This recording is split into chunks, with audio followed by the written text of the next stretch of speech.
Okay, नमस्कार दोस्तों। आज फिर आपके साथ हूं और आज हम जो टॉपिक ले रहे हैं वो है हेल्महोल्ट्ज़ इक्वेशन।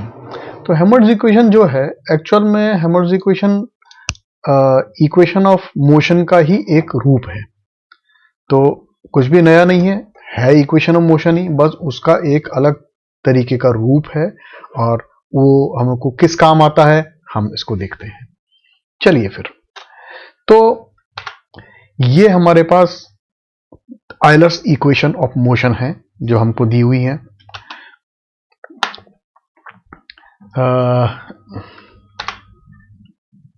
ये आयलर्स इक्वेशन ऑफ मोशन हमको दी हुई है। अब इस आयलर्स इक्वेशन ऑफ मोशन को हम अपने जो हेल्महोल्ट्ज़ इक्वेशन है उसके अंदर कन्वर्ट करने की कोशिश करेंगे। आप देखिए यहाँ पर बिल्कुल वही है, del you by del t u del you by del x plus v del we by del Y plus डब्ल्यू del you by del z is equal to force x direction में एक्स माइनस 1/रो del p by del x. इसी तरीके से दूसरी Y direction में और तीसरी जेड डायरेक्शन में। ये तीनों इक्वेशंस हमको दी हुई है। इस पहली इक्वेशन को हम लेते हैं और इसको हम थोड़ा सा इस तरीके से कन्वर्ट करने की कोशिश करते हैं। Del you by del t जो है वो वैसा का वैसा ही है। ये जो दूसरी टर्म है del you by del x, इसी के कॉरस्पॉन्डिंग हम दो टर्म और जोड़ते हैं, वो है del we by del x we del we by del x plus डब्ल्यू del W by del x. यानी विद रेस्पेक्ट टू एक्स ही हमने इसको डिफरेंशिएट करके इस तरीके की हमने टर्म रखी है जिसमें नीचे जो है डेल एक्स ही आ रहा हो। अब चूंकि ये टर्म हमने एक ये टर्म और ये टर्म हमने एक्स्ट्रा ली है, तो ये टर्म जो एक्स्ट्रा ली है वो इसी तरीके से del you by del y जो ये टर्म है इसके साथ में ही ये टर्म यहां पर आ जाएगी। ये जो टर्म है ये टर्म हमारी इस जगह आ गई। सिमिलरली ये जो टर्म एक्स्ट्रा ली है ये टर्म हमारी इस जगह आ गई। ठीक है, ये दो हमने चेंजेस किए। नाउ एक बात और, ये जो है ये हमारा एक्सटर्नल फोर्स है। इस एक्सटर्नल फोर्स को अगर हम ये कहें कि ये पोटेंशियल काइंड का है तो हम इसको पोटेंशियल फंक्शन के रूप में लिख सकते हैं। यानी कि हम जो ये x है इसको हम लिख सकते हैं minus del we by del x, इस रूप में लिख सकते हैं। तो हमने इसको इस रूप में यहां पर लिख दिया। बाकी ये जो फोर्थ टर्म है ये वैसी, ये जो टर्म है आखिरी वाली ये del p by del x वाली, ये वैसी की वैसी बनी रही। अब आगे चलते हैं भाई। ये ध्यान से अगर आप इसको देखो इस टर्म को, तो ये हमारा क्या है, ये आप ध्यान से देखो तो ये क्या है, 1/2 del by del x of u square plus v square plus डब्ल्यू स्क्वायर, यही तो है। और u square plus v square plus डब्ल्यू square is equal to q square, क्योंकि क्यू जो है क्यू के ही तो कंपोनेंट है, यू वी और डब्ल्यू अलग अलग डायरेक्शन में। ठीक है ना, तो आप अगर आप ध्यान से देखें तो ये एक्चुअल में क्यू के ही तो कंपोनेंट है, u i plus v j plus डब्ल्यू के। क्यू ऐसे ही तो होता है, और जो क्यू स्क्वायर होता है वो क्या होता है, वो एक्चुअल में u square plus v square plus डब्ल्यू स्क्वायर, यही होता है। तो अगर मैं डिफरेंशिएट करूं तो 2u del you by del s, 2v del you by del, 2w del W by del z, इसी डेल एक्स इसी तरीके से डिफरेंशिएट होगा। तो यहां पर एक्चुअल में ये जो टर्म है ये एक्चुअल में क्या है, 1/2 del by del x of q square. Similarly ये अगर हम ध्यान से देखें तो del you by del y minus del you by del x, ये क्या है, ये स्पिन कंपोनेंट है। स्पिन कंपोनेंट है जीटा, तो half of this is equal to zeta होता है। तो ये क्या हो गया, 2 ऑफ जीटा, और ये नेगेटिव डायरेक्शन में है। सिमिलरली इसी तरीके से डब्ल्यू del you by del z और del W by del x, ये क्या है, ये स्पिन कंपोनेंट है ईटा, ये 2 ईटा, ये दो टर्म भी इसी प्रकार से आ गई। और ये जो टर्म है पोटेंशियल काइंड का, ये वैसा का वैसा, लास्ट टर्म वैसी की वैसी बनी रही। अब हम क्या करते हैं कि ये del you by del t minus 2v zeta plus 2w eta, ये टर्म तो एक ही तरफ रहने देते हैं और इस चीज को हम दूसरी साइड में ले जाते हैं। तो इसको हम दूसरी साइड में ले गए तो हमारे पास ये टर्म इस तरीके से आई। मैंने डेल बाई डेल एक्स को बाहर ले लिया तो मेरे पास अंदर बचा v plus half Q square plus integral dp by rho. ठीक है, इज दैट ओके? नाउ इस पूरी टर्म को मैंने q मान लिया, तो ये मैंने माना, तो ये मेरे पास आ गई term del q by del x. तो इसी प्रकार से मैं बाकी दो डायरेक्शन की इक्वेशंस भी हम निकाल सकते हैं। ये तो एक्स डायरेक्शन में आ गई, ये वाई डायरेक्शन में इसी तरीके से आ जाएगी, इसी तरीके से जेड डायरेक्शन में आ जाएगी। अब इसमें ये इक्वेशन नंबर 4 है, ये इक्वेशन नंबर 5 है, ये इक्वेशन नंबर 6 है एक्चुअल, जिसको मैंने इस तरीके से लिख दिया है। तो इक्वेशन नंबर 5 और 6 को, जो 5 है उसको तो विद रेस्पेक्ट टू z और जो 6 है उसको विद रेस्पेक्ट टू y मैंने डिफरेंशिएट किया तो राइट हैंड साइड में क्या आएगा, del Q by del Z del Y, यहाँ पर भी del Q by del Z del Y. तो ये दोनों एक जैसी होंगी तो इन दोनों को इक्वेट कर देंगे हम। तो इन दोनों को इक्वेट करेंगे और बहुत हल्की फुल्की मैथमेटिक्स लगानी है, कोई ऐसा कोई बहुत बड़ा काम नहीं करना है। तो वो दोनों को इक्वेट करने के बाद हम ये जो हमारी इक्वेशन है, इस इक्वेशन को हम अप्लाई करेंगे। ठीक है, ये हमारे पास एक जनरल रिजल्ट होता है, तो ये हम वैसा का वैसा अप्लाई करेंगे। तो हमारे पास जो इक्वेशन फाइनली आएगी वो आएगी D xi by D T plus जाई del u by del x plus del v by del y plus del w by del z is equal to xi del u by del x plus eta del u by del y plus zeta del u by del z। ये equation आने वाली है हमारे पास। अब मैं ये जानता हूं कि जो इक्वेशन ऑफ कंटिन्यूटी है वो हमारे पास होती है D rho by D T plus rho del u by del s plus v del v by del y plus del w by del z is equal to 0। ये equation of continuity होती है मेरी। तो इस equation of continuity को मैं यहाँ पर इस्तेमाल में लूंगा। तो मेरे पास ये जो टर्म है, ये टर्म बनने वाली है D xi by D T वैसी की वैसी, और xi upon rho D rho by D T equation of continuity use करने के बाद, और ये वाली टर्म वैसी की वैसी बनी हुई है मेरे पास। Correct. Now left hand side ये दोनों टर्म अगर मैं ध्यान से देखूं तो ये एक्चुअल में है क्या, ये मैं यहां पर अपॉन रो से और मल्टीप्लाई कर दूं तो यहां पर भी 1 अपॉन रो हो जाएगा और यहां पर रो स्क्वायर हो जाएगा। तो इन दोनों को एक साथ लिखना चाहूं तो मैं लिख सकता हूं D by D T xi by rho, और राइट हैंड साइड में xi by rho del you by del x plus eta by rho del you by del Y plus zeta by rho del you by del Z. ये मेरे पास equation आ जाएंगी। Is that okay? Now इसी तरीके से मैं जो बाकी दो इक्वेशन है उनको भी लिख सकता हूं। एक इक्वेशन तो ये बनी, एक नंबर 2 ये बनी, नंबर 3 ये बनी। अब इसके अंदर वो पहली इक्वेशन, वापस से हम इस पहली इक्वेशन को थोड़ा सा और हम अपनी शेप में बनाने की कोशिश करते हैं। तो ये देखिए, ये जो दो टर्म है, इन दो टर्म को हम थोड़ा सा प्रॉपर वे में लिखते हैं, हमारे पसंद की वे तरीके से, जिससे हमें हेमल्ट्स इक्वेशन हमें मिले।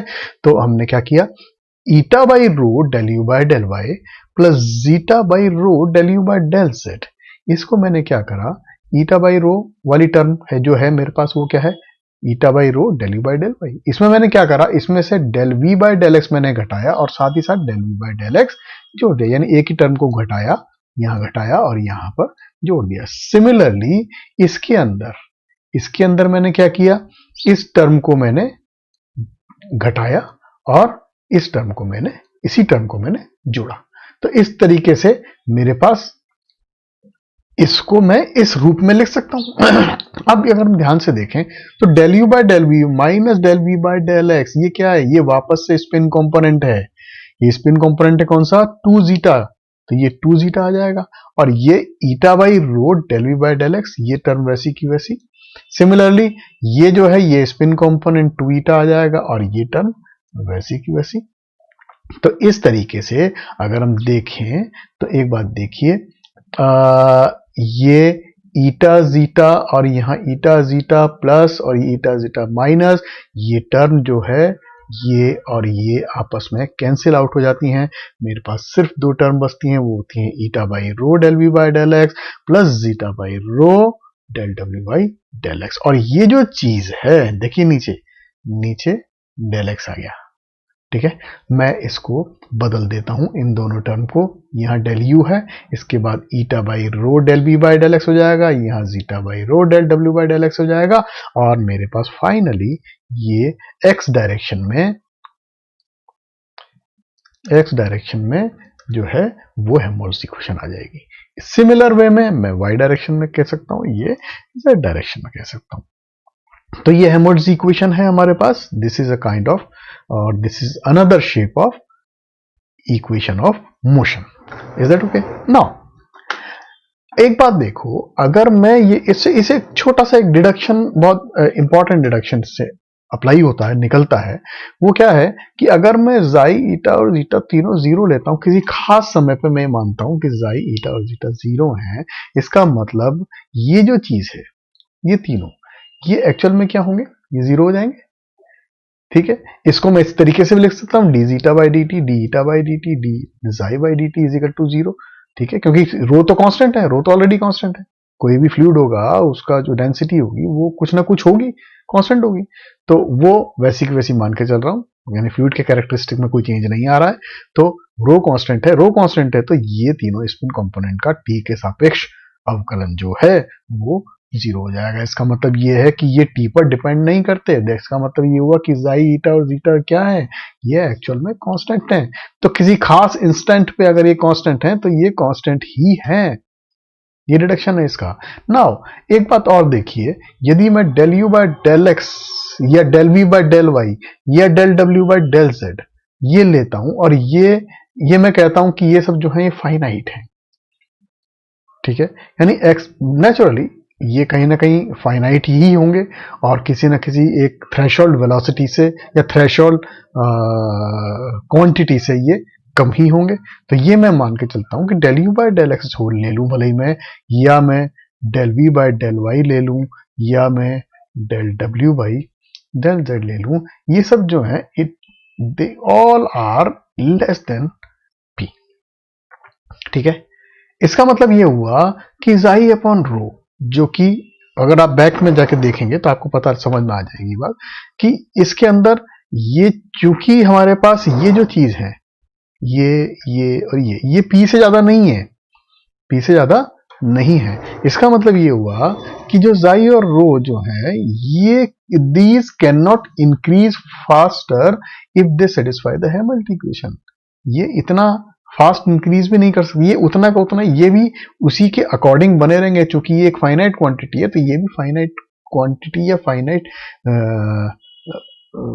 रूप में ही बने रहेंगे। तो इसका मतलब ये है कि d by D t of xi upon rho should be equal to d by D t of eta upon rho, और d by D t of zeta upon rho. मैं थ्रेशोल्ड वाली बात कर रहा हूँ, तीनों इक्वेशन अलग अलग हैं भले ही, लेकिन मैं थ्रेशोल्ड की बात कर रहा हूँ।